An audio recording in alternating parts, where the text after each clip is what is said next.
السلام علیکم معزز سامعین حاضرین، آئیے سنتے ہیں اردو افسانہ جوان بیوہ۔ ٹین کی پرچھتی پر گرتی موسلادھار بوندیں اب ایک آسیب کے سائے کا گمان دے رہی تھیں۔ مسلسل کچے فرش پر گرتا ہوا پرنالہ زمین میں ایک گڑھا کھودنے میں مصروف تھا۔ چھت کے کونوں سے جگہ جگہ بنتے سوراخوں سے بارش کے پانی کی دھاریں زمین کی طرف رینگتی قطاریں بنا رہی تھی، بالکل ان یادوں کی طرح جو اس کے دل کے ہر کونے سے جگہ بناتی، رینگتی، ہر رکاوٹ کو توڑتی چلی آتی تھیں۔ وہ کونوں کی ہزار مرمت کرتی، سوراخوں پر بند باندھتی، ٹپکتی بوندوں کو برتن، بالٹی اور پراتوں میں سنبھالنے کی کوشش کرتی، مگر اس کی قسمت میں ڈوبنا لکھا تھا، یادوں میں بھی اور بارش میں بھی۔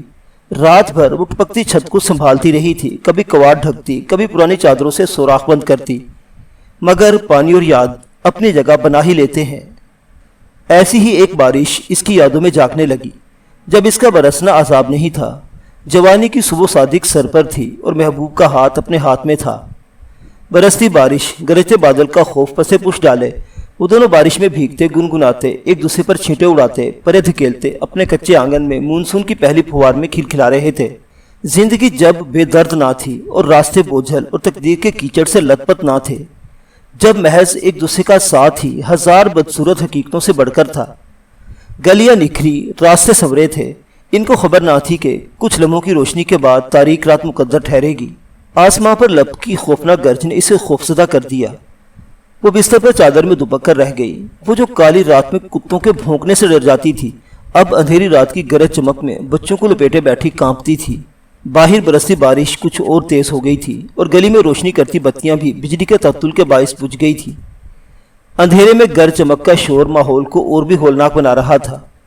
ہر لپک پر لگتا تھا کہ بجلی اس کی ٹین کی چھت پر گرنے ہی والی ہے، مگر نہیں، وہ ہر بار بچ جاتی تھی۔ اس کا انجام اور آرام ابھی مقدر نہ ہوا تھا، ابھی ان طوفانوں کو سر پر سہنا باقی تھا۔ وہ بستر پر بچوں کے قریب تر کھسکتی گئی۔ شکر ہے کہ جب اندھیری راتوں میں خوف سے کانپتی اکیلی ماؤں کے دل منہ کو آتے ہوں تو بھی بچے بہرحال بے فکری سے سو ہی جاتے ہیں۔ شکر ہے کہ ماؤں پر ٹوٹی قیامت سے بچے انجان رہتے ہیں۔ ہر آفت اور ہر قیامت کے شور سے بے خبر ہو کر بچے سو رہے تھے۔ بہت دیر سے اسے پیاس لگی تھی۔ ہر دیوار سے ٹپکتے پانی اور فرش پر پھیلے کیچڑ میں اس کے پاس پینے کو چند گھونٹ تک نہیں تھے۔ کمرے میں پینے کا پانی ختم تھا اور نیلا ٹینک صحن کے دوسرے کونے میں اندھیری رات کے بھوتوں کی طرح ہول ناکیوں میں گھرا تھا۔ دونوں کے بیچ بادو بارہ اور گرج چمک کا طوفان خیمے گاڑے بیٹھا تھا۔ ایسے موسم میں وہ ڈر کر اس سے لپٹ جاتی تھی۔ جب تک بادل گرجتے رہتے اور بجلی چمکتی رہتی، وہ اس کے بازو میں سر اور منہ چھپائے آنکھیں نیچے دبکی رہتی تھی۔ کچھ نہیں ہوتا، وہ یہی جملہ کہتا تھا جب بھی اس کے ساتھ ہاتھ میں ہاتھ تھامے آدھی رات کو پانی لینے باہر جاتا۔ اسے کیا خبر کہ جب بادل گرجتے ہیں اور عورت کے سر پر چھت سا کوئی سایہ نہیں ہوتا تو کیا کچھ ہو جاتا ہے۔ جب چھت ٹپکے اور اسے مضبوط کرنے والا کوئی نہ ہو تو سمجھنا مشکل نہیں کہ پریشانی کیسی ہوتی ہے۔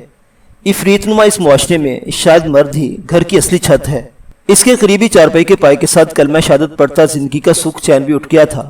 کندھوں پر وہ ایسا رخصت ہوا کہ گھر کی چھت، چادر، چار دیواری سب کے سب ساتھ لے گیا تھا۔ جوان بیوہ، ساری عمر بیوگی جینی پڑے گی۔ دلاسے تھے کہ تنبیہات، ترس تھا کہ ہدایات۔ وہ سمجھ نہیں پاتی تھی، مگر ڈر کر سفید چادر کا مقدر اس نے اپنے اور بچوں کے گرد کس کر لپیٹ لیا تھا۔ بس اب دنیا میں اس کے لیے اور کوئی سہارا نہیں تھا۔ نظریں جھکا کر ملنے والے نظر اٹھا کر بولنے لگے تھے، اور محض 30 برسوں میں ہی اسے اپنی ملائم مدھر آواز روز بروز کھدری بدھی اور تلخ کرنی پڑ گئی تھی۔ ٹین زور زور سے بجنے لگا، ہواؤں کا شور کھڑکیاں توڑے، دروازے دھکیلنے کی کوشش کرنے لگا۔ صحن میں گلی سے گندا پانی بہہ کر زور و شور سے اندر آنے لگا تھا، ایسے جیسے آج اس گھر کو ڈبو کر چھوڑے گا۔ بارش رکے گی، صبح ہوگی، ایک دن یہ قیامت کی رات بھی گزر جائے گی۔ اس کے سوکھے لب اور تتر بتر دل ایک ہی تصویر کو مسلسل ورد کرنے لگے تھے۔ میرے گھر والے ہیں نا تمہیں سنبھالنے کو۔ جانے والے کو کس قدر یقین تھا، اگر جو ایک بار پلٹ کر دیکھ لیتا تو ساری عمر کمر میں بھی سکون سے سو نہیں پاتا۔ وہ جن کے پاؤں زمین پر رکھنے نہیں دیتا تھا، ان جگر گوشوں کو اس ٹپکتی چھت کے نیچے ننگی چارپائی پر سوتے دیکھ لیتا تو کلیجہ پھٹ جاتا۔ بازو میں چھپ کر سونے والی بیوی کو ایسی خوفناک رات میں اندھیرے شہر کی کالی گلیوں میں لرزتے دیکھتا تو دنیا، کائنات اور وجود سے ہمیشہ ہمیشہ کے لیے منکر ہو جاتا۔ گھر والے اس کی دی ہوئی دیواریں تک اکھاڑ کر لے گئے تھے۔ گھر والوں کے لیے بیٹے کی ہر چیز قیمتی تھی، سامان، کپڑے، جوتے سے لے کر موٹر سائیکل تک۔ بس بچے اور بیوی ہی بیکار تھے، ان کے لیے جن کا کسی پر ذمہ نہ تھا، جن کا کسی پر حق نہ تھا۔